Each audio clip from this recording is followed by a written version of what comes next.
Hello and welcome to the fifth episode of U.S. History in Brief, Interior and Exterior Crisis now from 1945 till 1974. While this happened, Japan declared the war to the U.S. with the deployment of two atom bombs in Hiroshima and Nagasaki in August 1945. Japan was forced to capitulate before the U.S. troops arrived in the Pacific Isles. The Korean War in 1950 followed from the beginning of the Cold War. Every communist state was declared an enemy to the U.S., so the U.S. had to use the help of South Korea, which was threatened by the communism of North Korea. In 1962, Soviet rockets bases were found on the also communistic Cuba. In this reaction to this, President Kennedy commanded to form a blockade on the sea, and so the USSR could not deliver the new weapons to Cuba. 1 month later, the blockade is ended after the USSR declared that they would transport and the weapons back.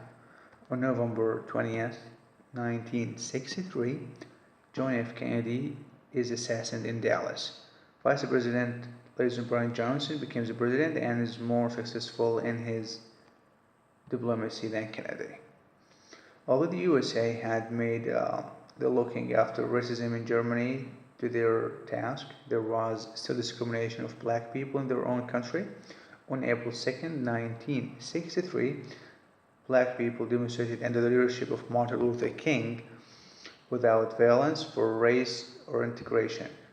On this reaction, over 3,300 demonstrations were on the streets, and many people were arrested. In August, over 2,000 whites and black people demonstrated for a new civil rights and law, which include the same rights for all people. After a march to Washington by Martin Luther King, his held most speech happened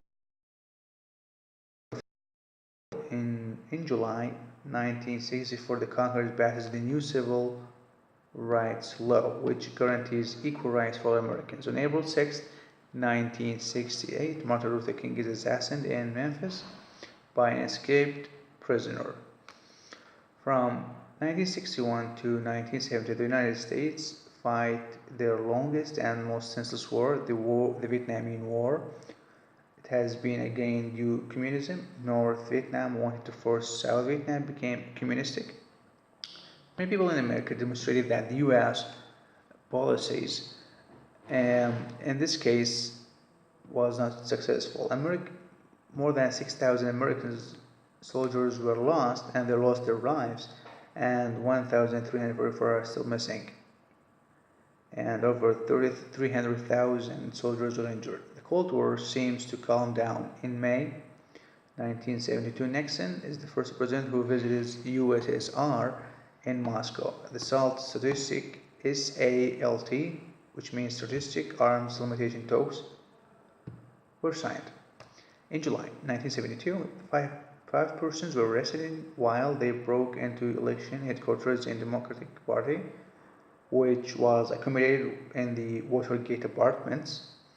They wanted to install bugs on half of the petition for re-election of the president. Several servants of Nixon's assistants tried to reveal the connections, which was happening at the time. In 1974, the House of Representatives wants to achieve the removal of Nixon's office because few more scandals are uncovered. For example, offenses against personality rights, misuse of policy in public office, and money.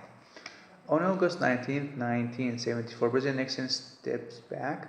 The following president was Gerald A. Ford, pardons him, so Nixon cannot be prosecuted. So end of this, and hopefully next one will be the last episode about the Gulf War. Thank you for watching and stay tuned.